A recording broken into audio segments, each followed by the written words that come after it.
Caracho. Vamos a empezar a grabar esta clase. Le decía que son solamente 2 alumnos, pero ya no puedo detenerme y esperar más, ni postergar la clase, hay que hacerla. Entonces, espero que los alumnos que no han podido ingresar ahora la estén viendo o la vean, porque la voy a colgar de inmediato, la voy a colgar a Classroom, y para que vean la clase, ¿no? La observen la clase y nos estén quedando, igual que la semana pasada, o igual que las clases que ustedes hacen con el profesor Humberto. Entonces, la clase o la ficha que nos corresponde ahora estamos un poquito atrasados, es la segunda ficha del mes de octubre, ¿no? Bueno, estamos en noviembre, es la segunda ficha del mes de octubre, y vamos a ver dos de las culturas, dos de los pueblos que se desarrollaron en el intermedio tardío. Ya tenemos que pasar al horizonte tardío, que es Inca, pero antes vamos a acabar con el intermedio tardío, y ya hemos hecho la cultura Sican o Lambayeque. Entonces lo que nos corresponde ahora es hacer la cultura Chimú y trabajar un poco la cultura Hincha, ¿de acuerdo? Que son dos culturas importantes del intermedio tardío. Y hemos empezado con la primera, ¿ya? Lambayeque o Sican, y ahora vamos a hablar de Chimú y de Hincha. Para eso, permítanme, adiós.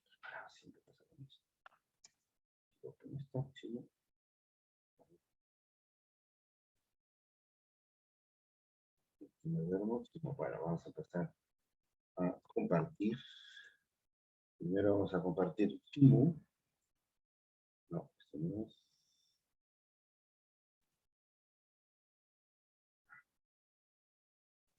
A ver, la civilización Chimú es una cultura, ¿se acuerdan cuando hicimos Sican o Lambayeque? Les dije que Sican comenzaba con Nailamp, cuando Nailamp, a la caída del Imperio Wari, Nailamp, que era un gobernante aparentemente mochica, que todavía quedaba a pesar de la dominación Wari en la zona de La Libertad, del departamento de La Libertad, Nailamp, con un grupo de nobles, toma estos caballitos de totoras y se van hacia el norte, hacia la desembocadura del río Lambayeque, y ahí van a fundar un pueblo, que es la ciudad, el pueblo Sican o el pueblo Lambayeque, que va a tener varias capitales, Chotuna, tan grande, y que le dije que Sican acaba cuando fueron conquistados por los Chimús. Entonces, Chimú, si se quiere, podríamos decir que es una civilización posterior a la civilización Sican. Su origen también es la caída del Imperio Wari, durante el Horizonte Medio. Cae el Imperio Wari y el Imperio Tiahuanaco, debido al fenómeno climático del Niño, a guerras internas, y varios pueblos surgen, ¿no? Entre estos, el Sican, que ya hemos visto, y el pueblo Chimú. El Chimú se desarrolla en el valle de los ríos Moche, Chicama, Pirú, en el actual departamento de La Libertad.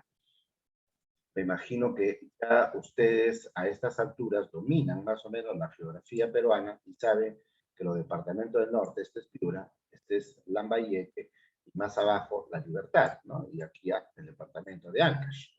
Y bueno, y aquí está Lima. Son los departamentos del Perú. Lima, Ancash, más arriba está La Libertad, cuya capital es Trujillo, y más arriba está Lambayeque, cuya capital es Chiclayo. Más arriba está Piura y finalmente Tumbes. Es acá en Lambayeque, cuya capital es Chiclayo, que se desarrolla Sican. Sin embargo, los Chimú van a tener como origen el departamento de La Libertad, el que queda ahí, departamento de La Libertad, cuya capital actual es Trujillo. Entonces, aquí hay la desembocadura de algunos ríos, como el río Moche, Chicama, Pirú, que fueron la capital del imperio Mochica, Moche, ¿no es cierto? Es ahí donde se desarrollaron los Chimú. Aparentemente, igual que los Sican, son un rezago del pueblo Moche conquistado por los Waris. Pero los Chimú sí tuvieron un avance, a diferencia de los Sican, que se quedaron en su sitio. Los Chimú sí subieron hacia el norte y hacia el sur. Fueron hacia el norte y conquistaron casi hasta Piura. Y fueron hacia el sur y conquistaron hacia Lima. Acá en Lima, en la zona de Caraballo, que está por donde está la Universidad, la UNI, a la espalda del Mall del Norte, hay ruinas que pertenecen a la cultura chimú. O sea que los chimú sí hicieron una expansión, incluso pues conquistaron los Sicán o Lambayeque, y pudieron haber hecho más al sur o más al norte, y ya hubiesen hecho un horizonte. Pero se quedaron ahí porque al mismo tiempo empiezan a surgir por aquí los incas, y los incas van a conquistar a los incas conquistan a los chimú. Se va a haber enfrentamiento entre los incas y los chimú, y los incas que vienen de acá de Cusco logran parar el avance de los chimú, y no solamente parar, sino que después conquistan los incas a los chimú. Entonces, los chimú van a comenzar, digamos, con la caída del Imperio Wari y terminan cuando son conquistados por los incas en 1470 y tantos, más o menos, en que el Chimú Cápac, que es el jefe de los chimú, cae derrotado por el ejército inca. ¿De acuerdo? ¿Cuál fue la capital de los chimú? La capital de los chimú fue la ciudad de Chanchán. Si alguno de ustedes ha ido a Trujillo, a cerca de 22 kilómetros de Trujillo, está la ciudadela de Chanchán, la segunda ciudad de barro, la más grande en el planeta. Entonces, donde los chimú en el valle del río Moche, Virú, Chicama, en el actual departamento de La Libertad. Se expanden por el norte hacia Piura y por el sur hacia Lima. Capital, la capital va a ser la ciudadela de barro de cuando, más o menos a la caída del Imperio Wari, o sea, hacia los años 1100, 1200, hasta que son invadidos por los incas. Su economía, la economía de los chimú es sobre todo, porque están cerca del mar, pesca y agricultura, porque esos se exponen en los valles.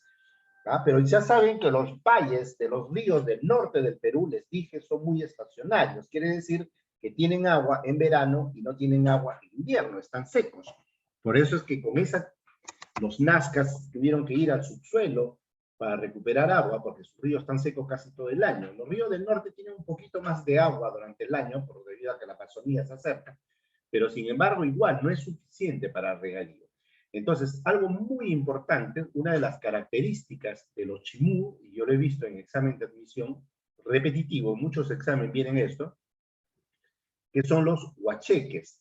Los huacheques son una especie de grandes piscinas, son unos reservorios enormes, pero no son como el de los nazcas, ¿no? Que son acueductos circulares que bajan hacia su suelo. Estos no, solamente como una gran piscina, grande, en el que van a estoquear, van a depositar, van a guardar agua, y después con canales los van a llevar hacia las tierras, las tierras agrícolas, ¿no es cierto?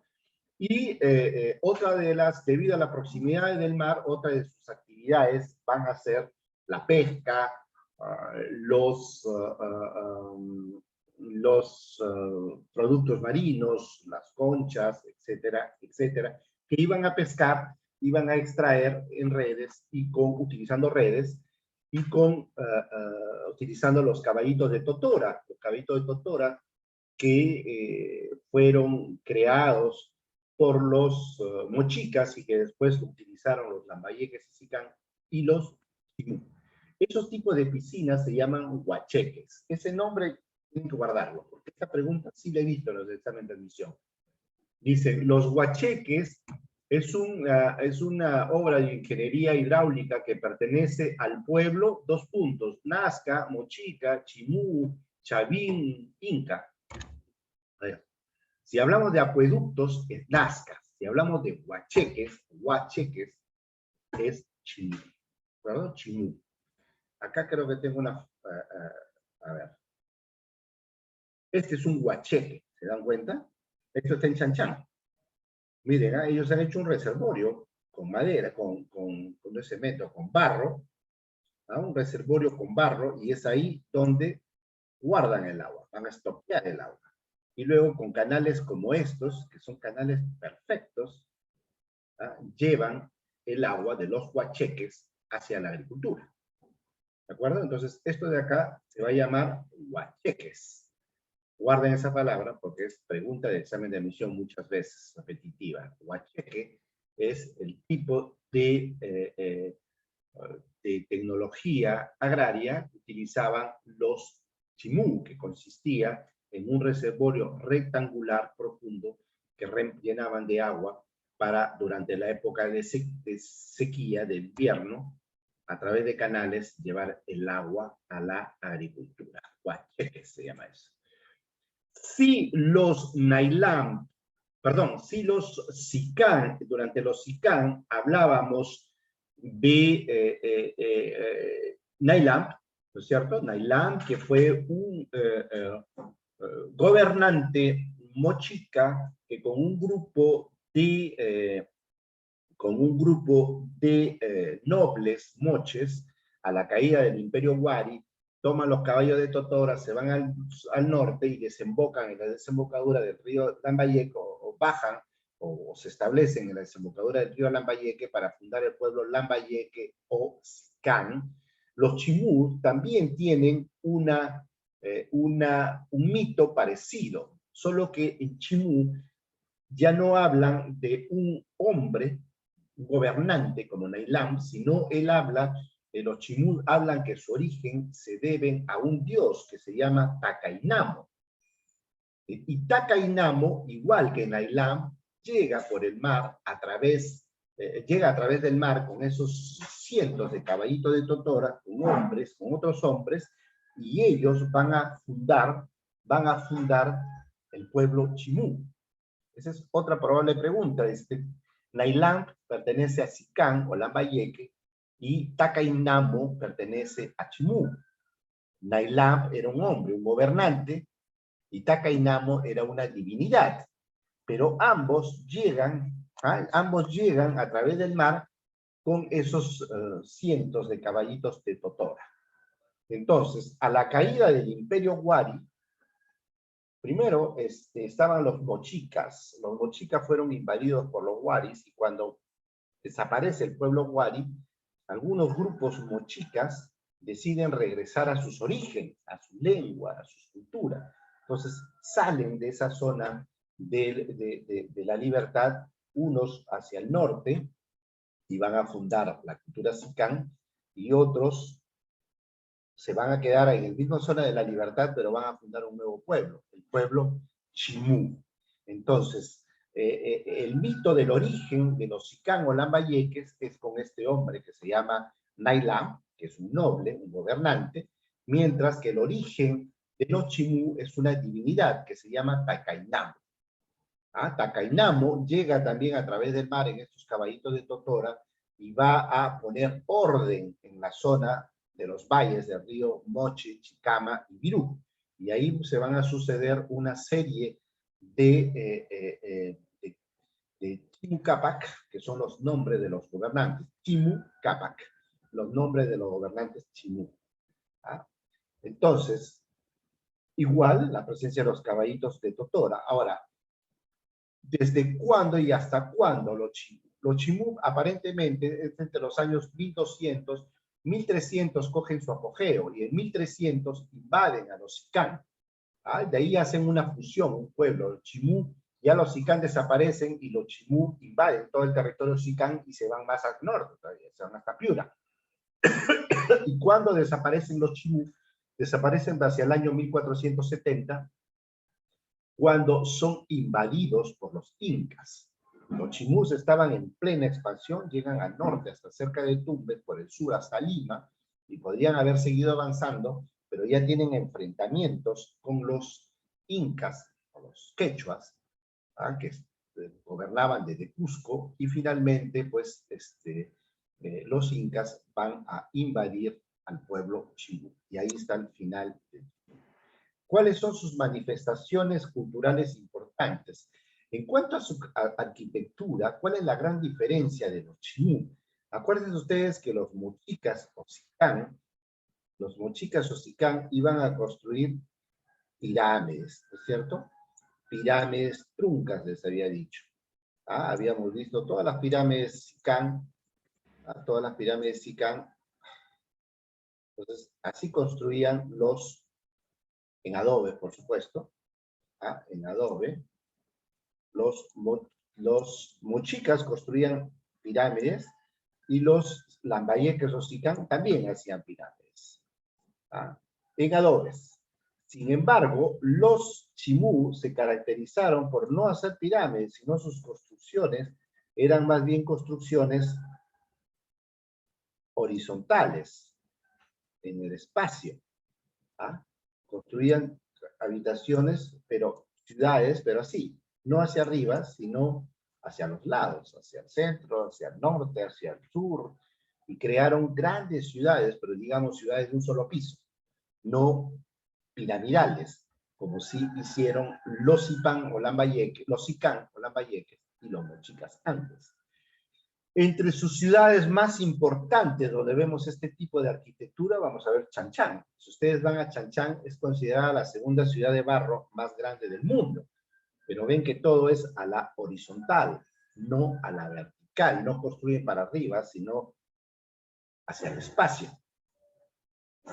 Chan Chan es la capital, entonces es la principal muestra de arquitectura chimú, pero también tenemos Huacapintada, también tenemos Pacanamu, que es también muy conocida, Batán Grande, que primero fue la capital Sican, pero después se convierte en una ciudad de un estado regional chimú.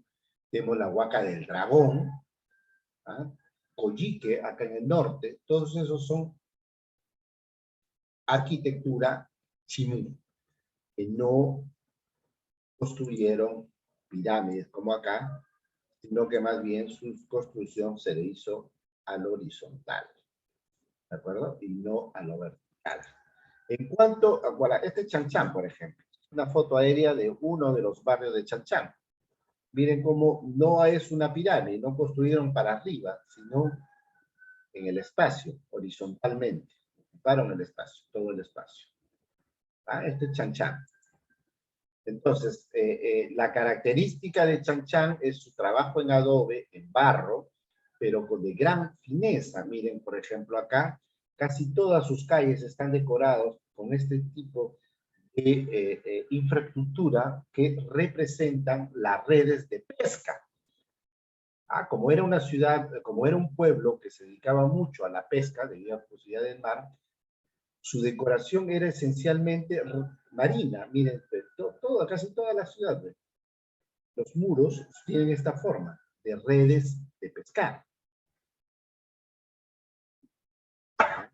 Pero también dibujos marinos, como por ejemplo, aquí tienen pelícanos. Casi todos los muros están decorados, tienen frisos en alto relieve de marinos, tienen conchas. Esto es Chan Chan. Esto es Chan Chan.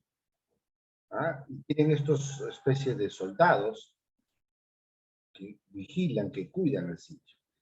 Es una de las ciudades, de los sitios arqueológicos más hermosos que tenemos en América del Sur.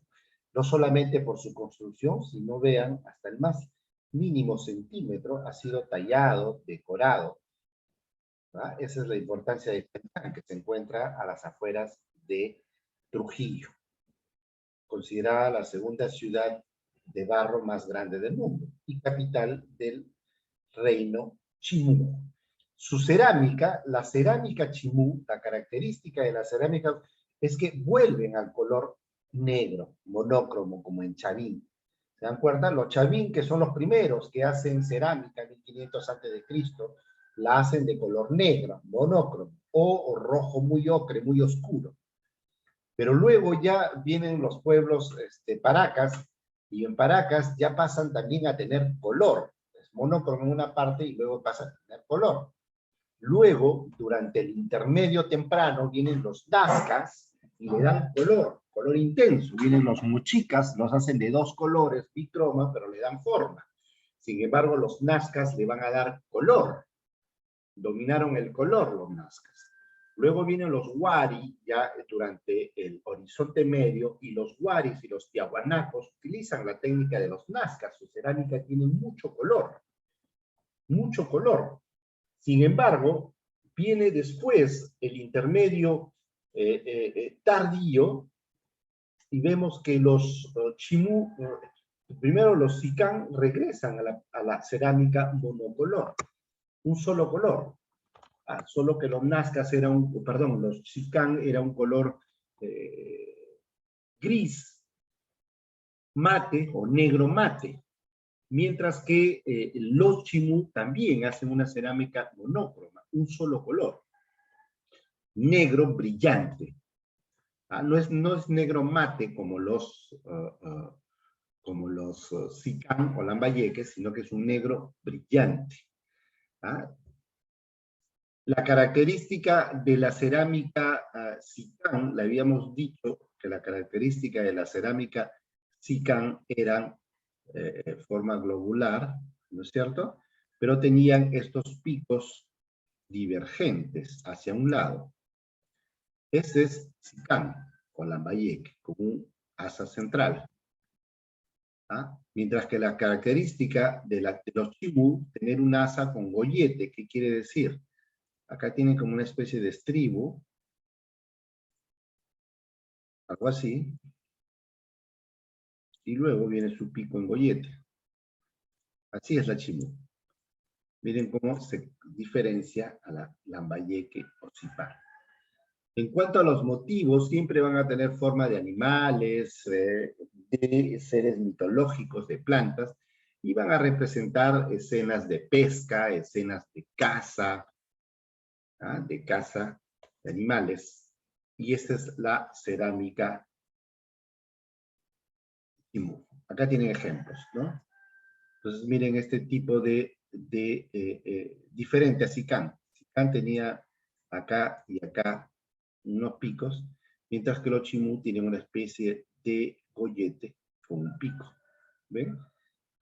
Y el color es negro brillante.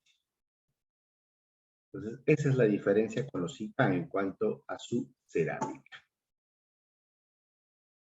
Escenas de pesca abajo, un pescador en su caballito de totora, aquí un felino, acá divinidades, seres mitológicos, una especie de ornitorrinco aquí, pero siempre en negro brillante. Esa es la cerámica de los Chimú.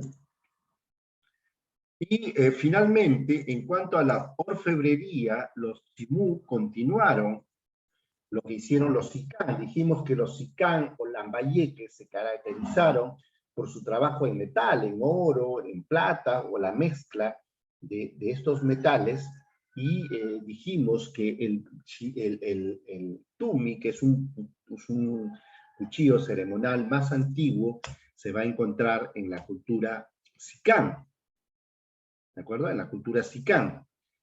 Hacían máscaras, hacían vasos, y los Chimús continúan, mejoran la técnica, pero los Chimú continúan esa tecnología, esa de trabajar los metales que hicieron los lambayeques o los Sicán. Por supuesto que los Chimú van a mejorarlo, van a hacer incrustaciones, pero continúan a hacer vasos, continúan a hacer tumis, continúan a hacer máscaras.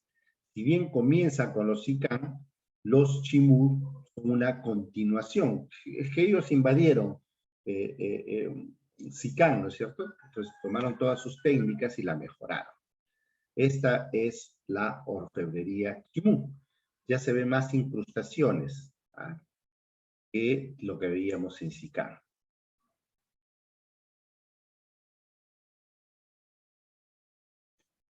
¿De acuerdo? Eso entonces correspondiente a los Chimú. Entonces, los Chimú es un pueblo posterior a los Sicán, hasta el punto que los Chimú van a invadir a los lambayeques. Los Chimú se desarrollan inicialmente en el valle del río Moche, Virú, Chicama, que está en el departamento de La Libertad, pero luego hacen su expansión por el norte hacia Piura y por el sur hacia Lima.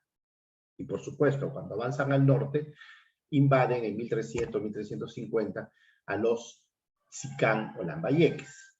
La capital, Chimú, está es la ciudadela de Chanchán, que es considerada la segunda ciudadela más de barro más grande del mundo.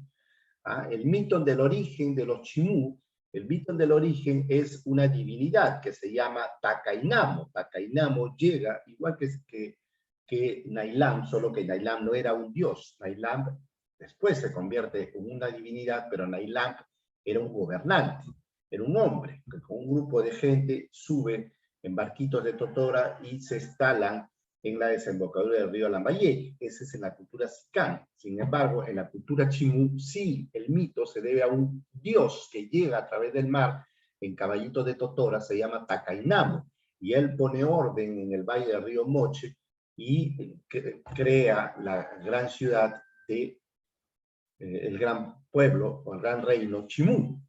Entonces, cuando los Chimú, entre el 1100, 1200 y el 1470, que son conquistados por los incas.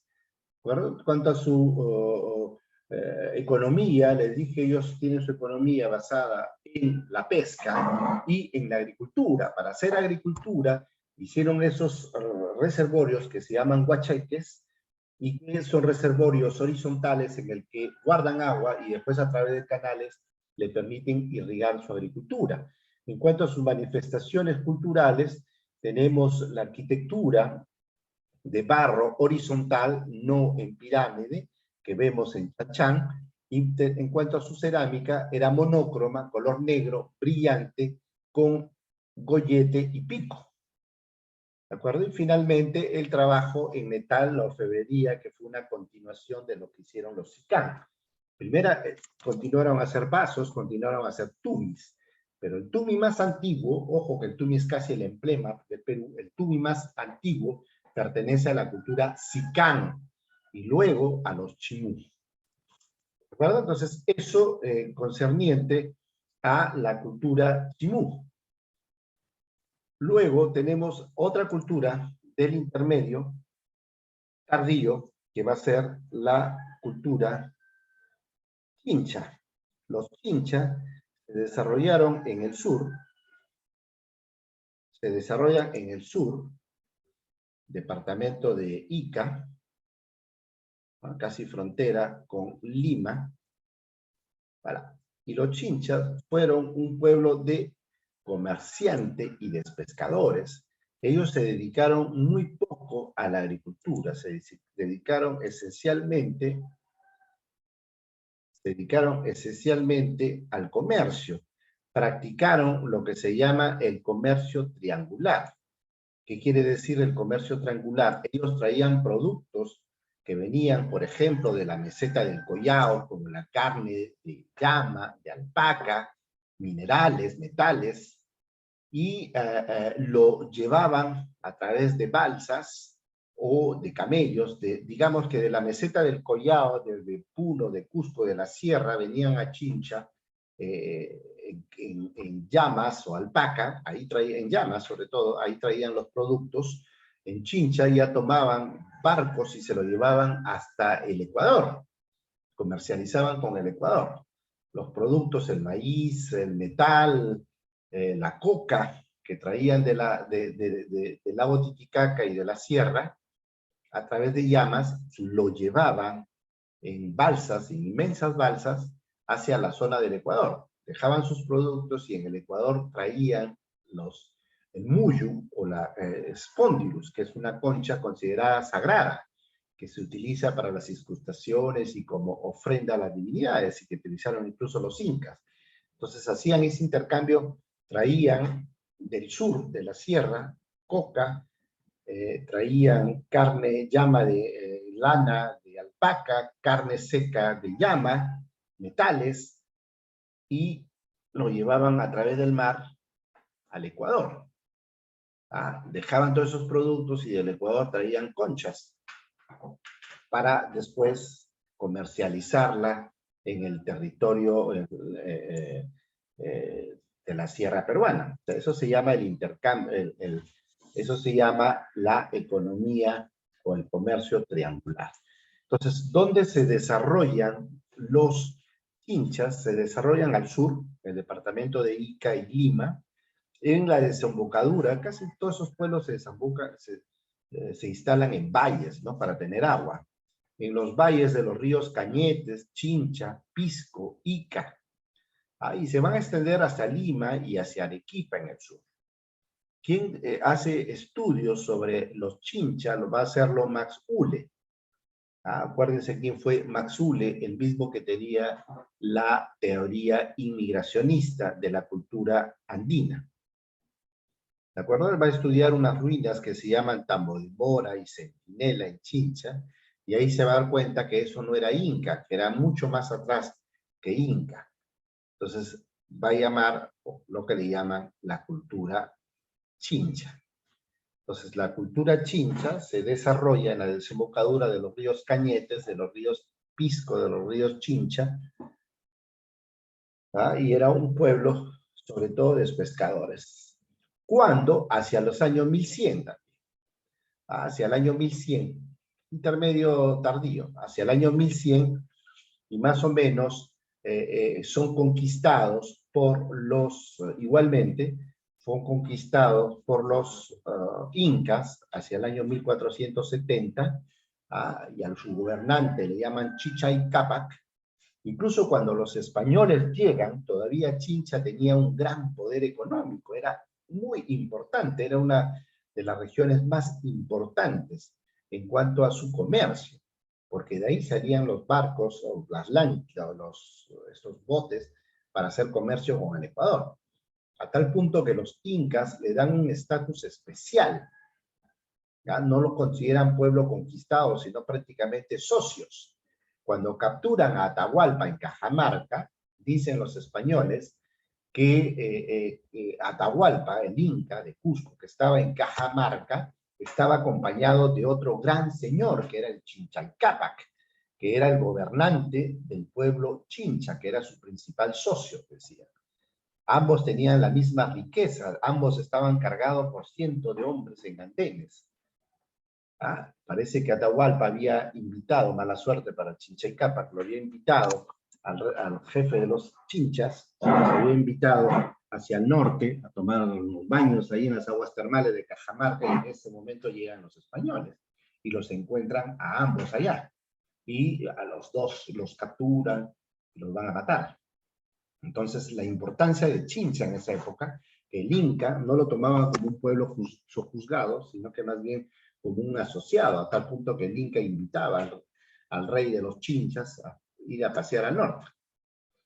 ¿De acuerdo? Entonces, cuando los Chinchas más o menos comienzan, los arqueólogos hablan que comienza más o menos hacia el año 1100, y que lo describen como el pueblo más rico de la costa, porque era un pueblo de pescadores y de marinos. Dicen que tenían miles de balsas que usaban para la pesca y que usaban para el comercio triangular. Entonces, más o menos entre el 1000, acá está, entre el 1000 y el 1476 exactamente, se dice, que es cuando cae el Imperio Wari, y a partir de ahí empiezan a ser conquistados por los incas. Le decía que, miren, eso es importante, dice que la población, hasta ahora les había dicho que todos los pueblos prehispánicos eran pueblos agrícolas, dedicados a la agricultura, pero los chinchas tenían 12.000 agricultores y tenían cerca de 10.000 o casi 16.000 pescadores. De esos 16.000 pescadores, 10.000 se dedicaban a la pesca y 6.000 se dedicaban al comercio. Al comercio. Los agricultores hacían maíz, mientras que los pescadores salían a pescar. Por turnos salían, ya ellos no tenían caballito de totora, los caballitos de totora en el norte, ellos tenían unas balsas, salían a pescar, y otro grupo se dedicaba a comercializar, a hacer el comercio de estos pescados. Entonces practicaron lo que le decía el comercio triangular. Miren, este tipo, se encuentran vestigios de este tipo de balsas de Chincha, de troncos atados con una pequeña casita en el medio. Estas eran las balsas Chincha. Entonces ellos practicaban o establecieron lo que se llama el comercio triangular, hacían trueque, no existía en esa época la plata, el dinero, los billetes, la moneda, ¿no?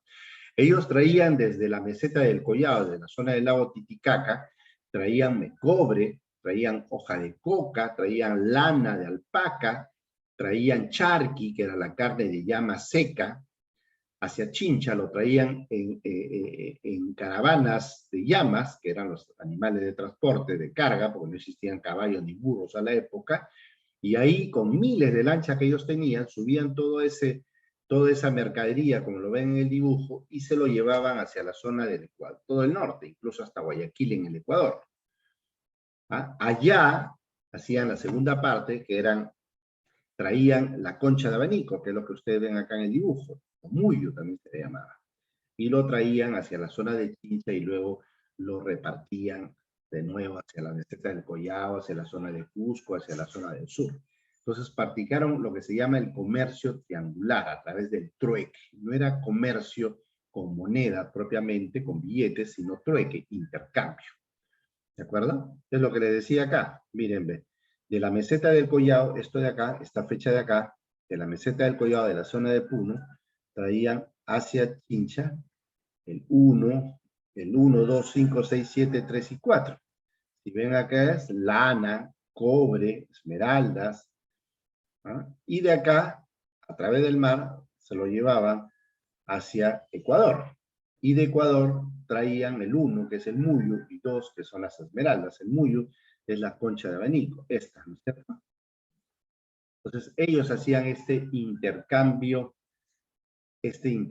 triangular o comercio triangular. Una parte, la ruta 1, en Caméridos, en Llama, y la ruta 2, Marina, a través de estas balsas. Entonces, ellos sí practicaron realmente el comercio. ¿Ah? Los chinchas, esa es la importancia de los chinchas.